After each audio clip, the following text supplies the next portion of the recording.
Action.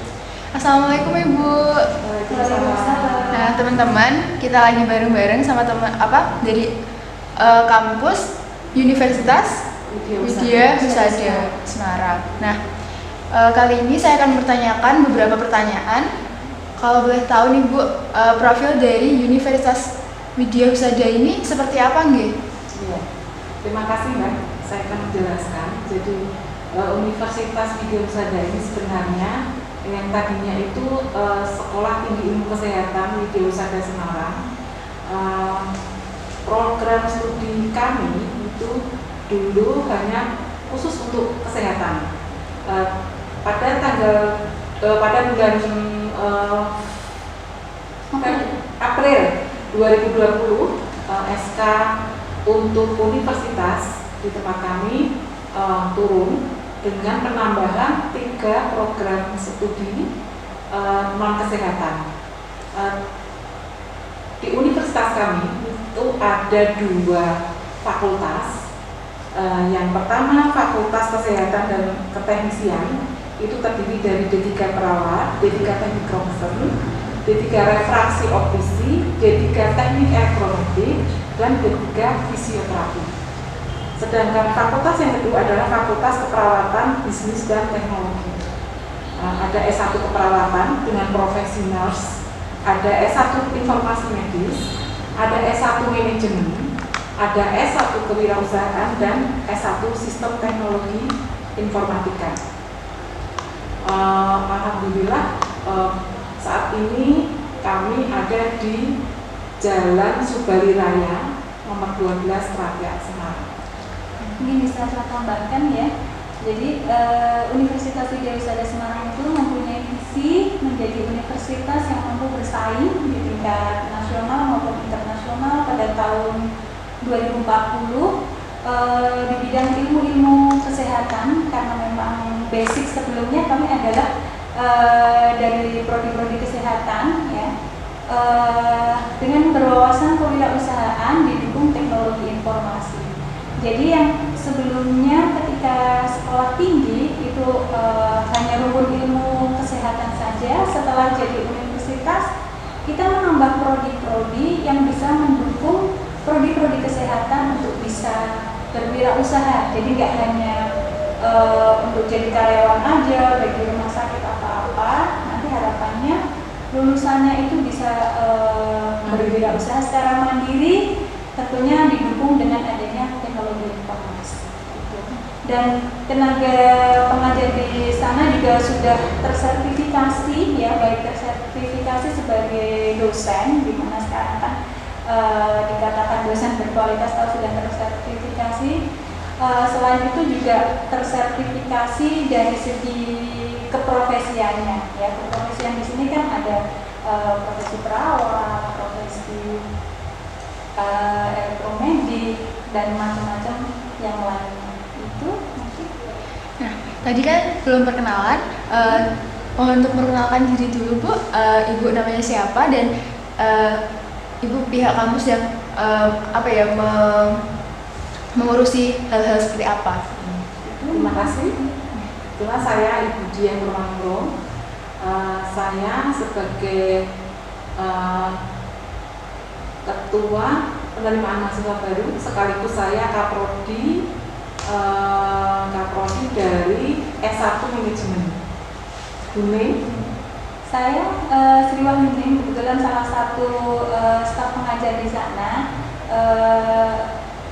Bidang ilmu saya adalah kesehatan masyarakat, sehingga bisa mengajar walaupun home base saya hanya di salah satu prodi, tapi juga bisa mengajar untuk mata kuliah tersebut di prodi-prodi yang lain. Kalau boleh tahu nih Bu, untuk biaya masuk ke Universitas Widya Husada ini, boleh tahu berapa ya Bu biaya pendaftarannya dan sebagainya? Kalau untuk biaya pendaftaran itu 250.000. Tapi di sini kita ada kebijakan untuk sebelum bulan Februari dari sekolah-sekolah apabila mendaftar itu bisa mendapat dispensasi, ada kuota-kuota tertentu yang nantinya bisa kita beri keringanan untuk pendaftaran. Kemudian untuk biaya perkuliahan di tempat kami untuk tenaga kesehatan itu kurang lebih antara 14 sampai 20 juta. Itu yang kesehatan ya Bu ya? Kalau yang non kesehatan seperti manajemen, kewirausahaan dan teknik informatika tadi sekitar 9 jutaan. Itu per semesternya? Itu pada saat masuk. Oh, pada saat. Biaya awal saja. Biaya Nanti awal. untuk tiap semesternya lebih murah ya. Iya. Paling kalau yang kesehatan itu kisaran 6 jutaan ya. Iya. 6 jutaan dan yang bukan yang non kesehatan lebih murah mestinya ya. Sekitar 3 atau 2 tahun. Memang kenapa tenaga kesehatan itu cenderung biayanya lebih dari tenaga kesehatan non kesehatan, karena memang di tempat kami fokusnya di kesehatan, jadi otomatis di situ ada biaya-biaya yang terkait dengan praktek ke rumah sakit, ya. Jadi dari beberapa program studi itu sifatnya ada yang harus praktek ke rumah sakit, jadi memang selain itu juga didukung oleh pembelian alat-alat kesehatan. Jadi kami juga punya laboratorium lengkap, ya, seperti teknik ronsen kami alhamdulillah juga punya alat-alatnya. Kemudian laboratorium untuk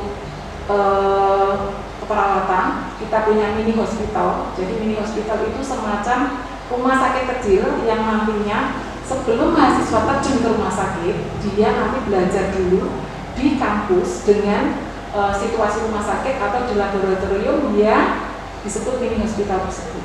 Kemudian ada lagi laboratorium seperti refraksi optisi, itu teknik mata. Jadi cara memeriksa mata, cara membuat kacamata, dan cara-cara memelihara kesehatan mata.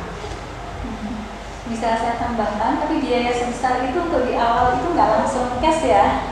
Jadi kita bisa ada biaya tertentu yang bisa diangsur ya. Jadi kenapa kelihatan mahal itu kan memang karena diglobalkan di awal ya, diglobalkan di awal. Nah nanti untuk registrasi itu bisa diberikan keringanan berapa persen dulu yang biaya bisa masuk, sisanya diangsur. Namun pada sebelum ujian akhir semester 1 tentunya harus sudah dilunasi, ya begitu ya Bu ya. Ya, betul. Dan tempat kami tidak ada istilah biaya-biaya yang ditutupi, ya, karena dalam sistem pemasaran biasanya ada kelihatannya murah di depan. Sebenarnya pada saat mereka masuk ke kuliah itu ternyata setelah mereka sudah data ulang masih ada biaya plus.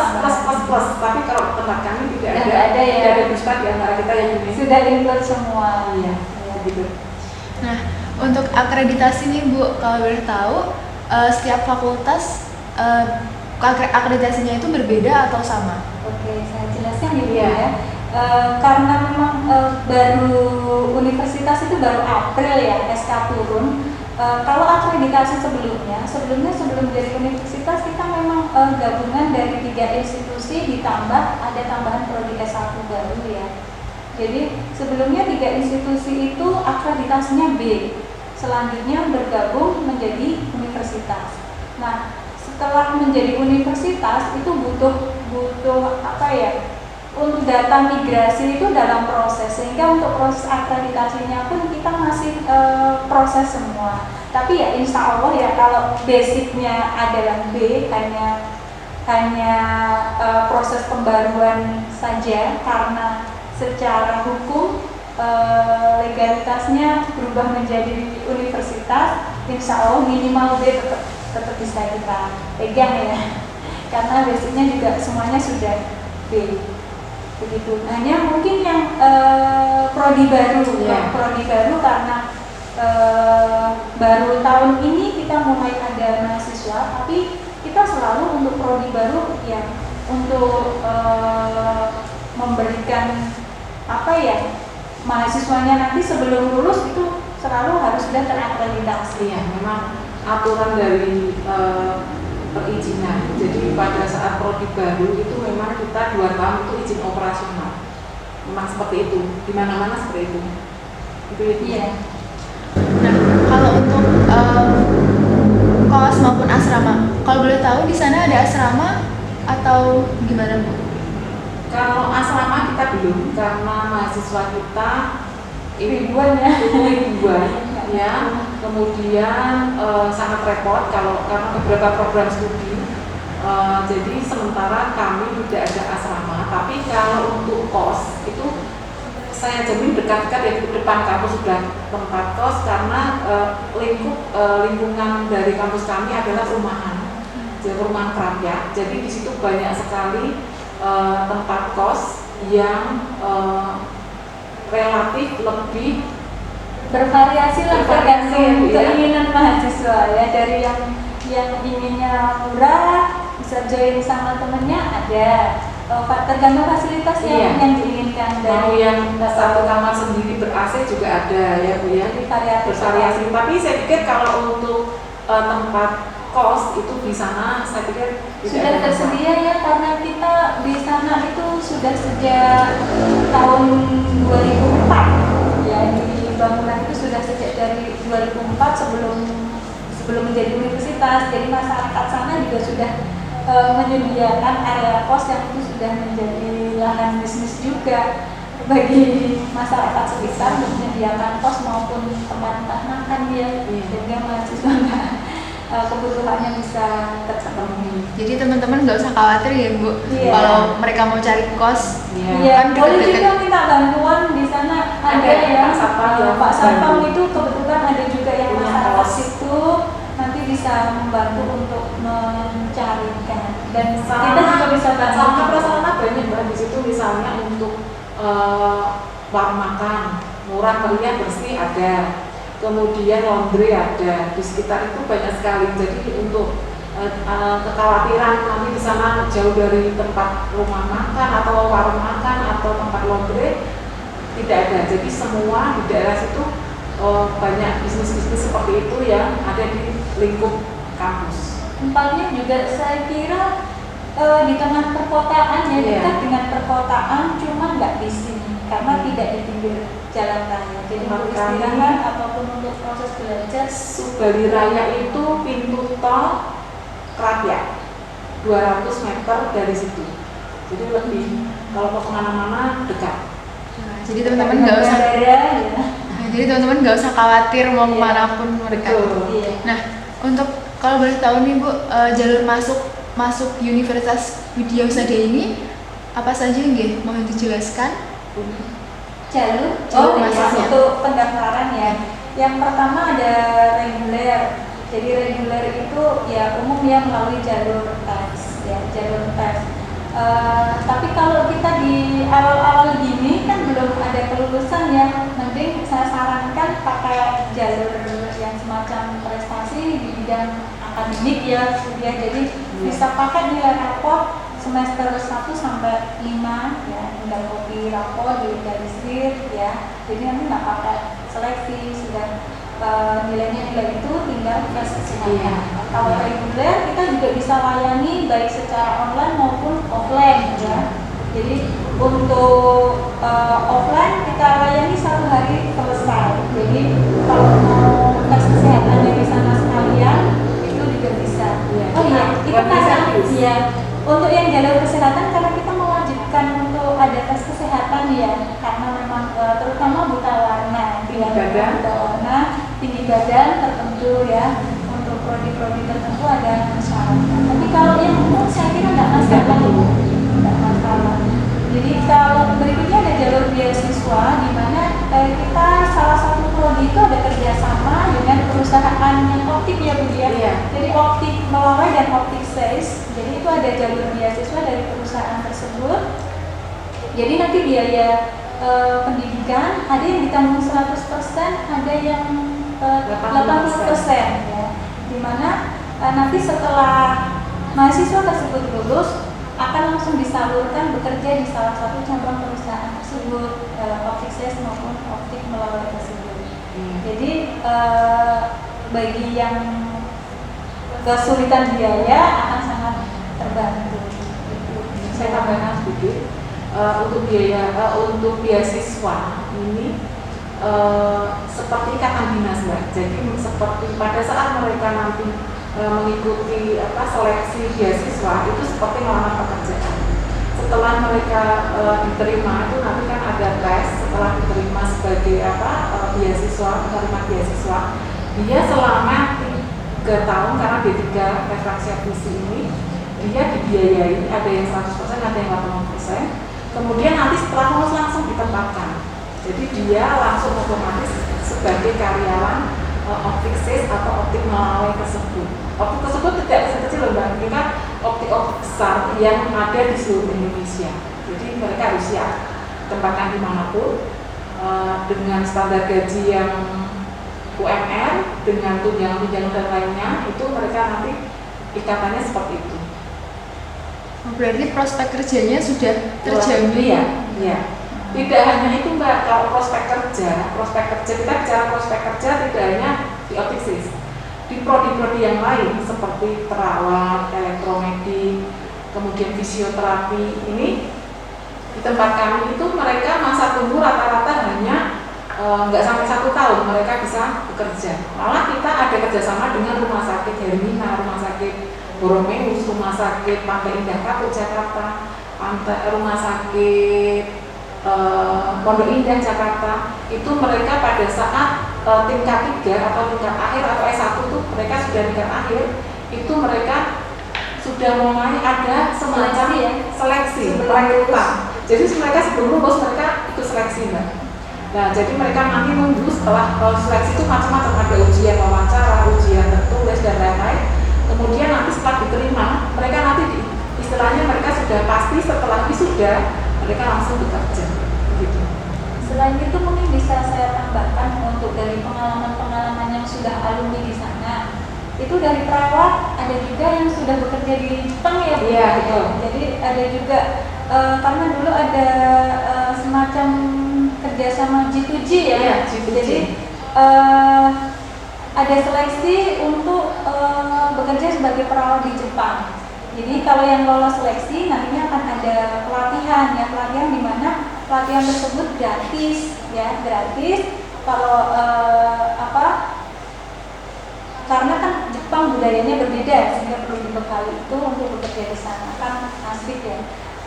Nggak cuma itu sesuai visi kita ya untuk mandiri berwirausaha.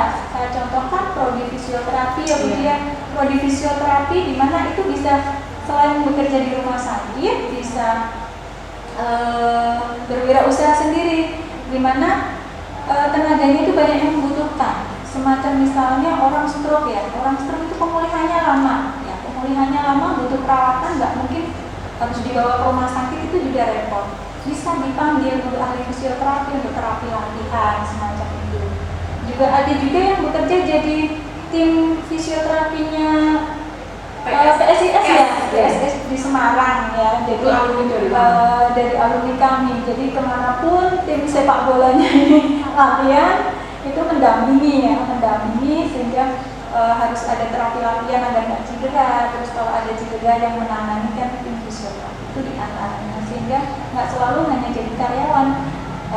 Paginya di rumah sakit, di luar itu bisa perawat pun juga banyak yang seperti itu ya, sekarang home care ya, ada yang operasi luka bedah gitu kan, untuk perawatan berikutnya terus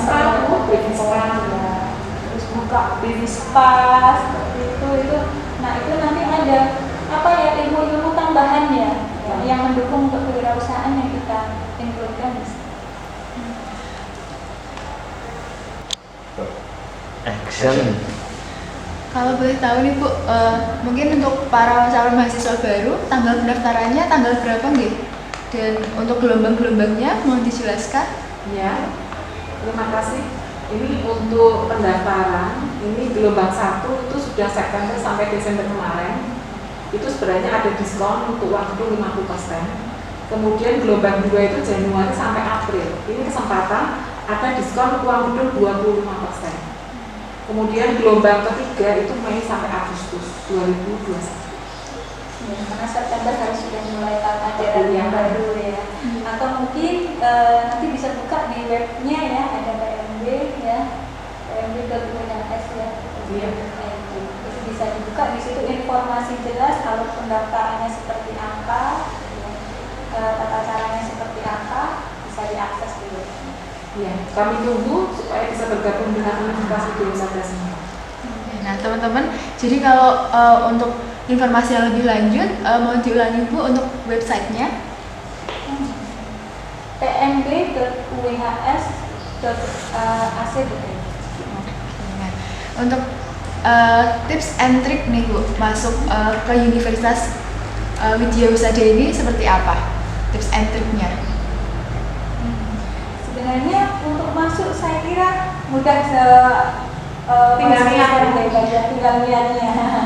Untuk seleksi, kalau misalnya jalur prestasi yang jalur pakai rapot nggak lolos, saya yakin nanti ikut seleksi yang reguler bisa, karena mata ujinya pun sama dengan mata uji ketika di bangku SMA ya, jadi ada matematika, IPA, bahasa Indonesia, bahasa Inggris, dimana soalnya pun juga hanya sedikit. Saya yakin semuanya bisa.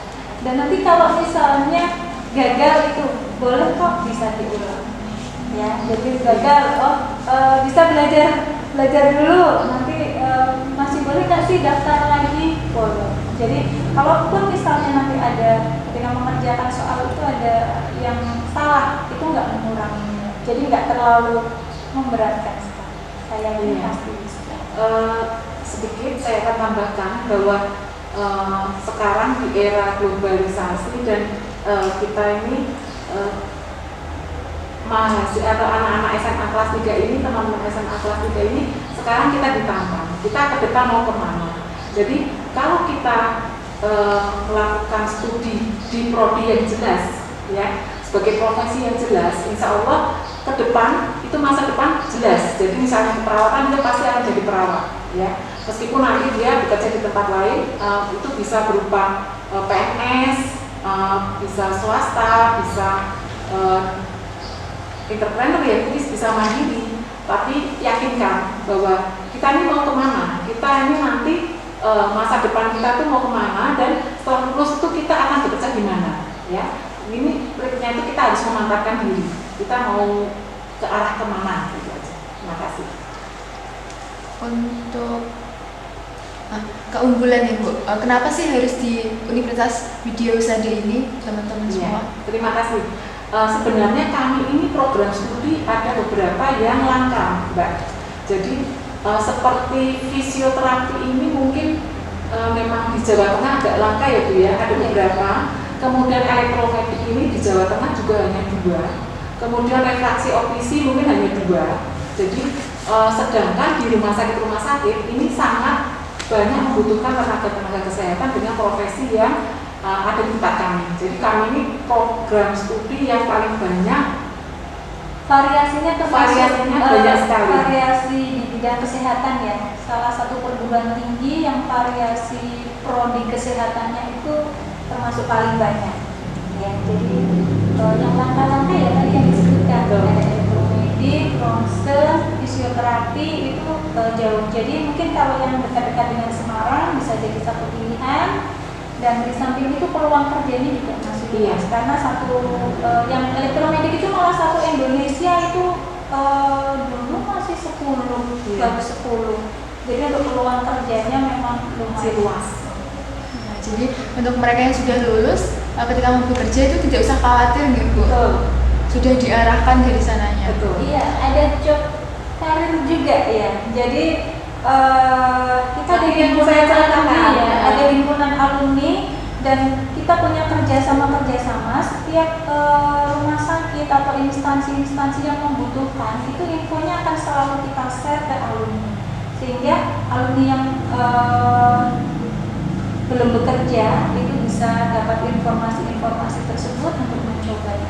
Bahkan kadang ada yang seleksinya justru di kampus ya, jadi untuk memudahkan karir ketika mereka belum lulus pun ada yang seleksi. Nah, untuk kalau boleh Bu, minta semangatnya untuk teman-teman yang mungkin ragu untuk kuliah, mungkin boleh minta motivasinya untuk mereka. Oke, ya. Jadi kalau ada kemauan ya, kalau ada kemauan ingin melaksanakan belajar di perguruan tinggi, saya yakin pasti ada jalan, ya, pasti ada jalan. Jadi tinggal semangat, kemauan. Ini kayak tadi beasiswa bisa dicari, ya. Selama proses kuliah kita juga ada beasiswa dari LLDT ya, Betul. LLDT. Jadi saya yakin bisa, ya. Dalam kondisi apapun, ya, dalam kondisi apapun, terus semangat belajar pasti insya Allah ada jalan. Untuk ibunya mungkin mau nambahin motivasi untuk mereka? Motivasinya tadi Mbak, jadi kita ini yang kelas 3 ini semangat ya. Sekarang kita passionnya tuh kemana? Passion kita ya, kita punya passion kemana? Kita ingin jadi orang yang seperti apa, pengen sukses seperti apa, itu tergantung dari diri kita sendiri. Jadi kalau tadi ada beberapa program studi, kalian bisa menempatkan kira-kira saya bisa tepat di mana ya, kira-kira saya ini passionnya apa ya. Nah, itu bisa kita pilih salah satu sebagai dasar untuk nantinya kita menjadi masa depan kita tuh mau kemana, begitu. Yang penting yang disenangi juga ya Bu Betul. ya. Jadi kalau menjalani sesuatu yang kita senangi itu pasti kita akan semangat, akan serius. Jadi ya pilih prodi apa, ya jangan tergantung orang lain. Inginnya yang apa sih? Kalau kebetulan di Wirausaha ada, mari silakan gabung bersama kami. Iya. Gitu ya. Nah, untuk teman-teman mencari informasi lebih lanjut, Bu, mungkin Bu mohon untuk diulangi websitenya. Ya. Jadi selain tadi yang kami jelaskan, kalau ingin tahu lebih banyak tentang Universitas Wirausaha Semarang, bisa kunjungi website kami, yaitu di pmd.whs.org.id. Ya, di situ sekaligus kalau ingin daftar juga langsung masuk ke situ, ya. Jadi bisa dilakukan secara online. Silakan bisa kunjungi website kami. Nah, terima kasih Bu sudah mau datang ke sini. Terima kasih untuk waktunya dan terima kasih untuk informasinya yang udah diberikan sama teman-teman. Dan sampai ketemu di lain waktu. Mungkin boleh dadah-dadah dulu sama teman-teman. Halo, saya tunggu ya bergabung dengan kami. Terima kasih Bu. Sama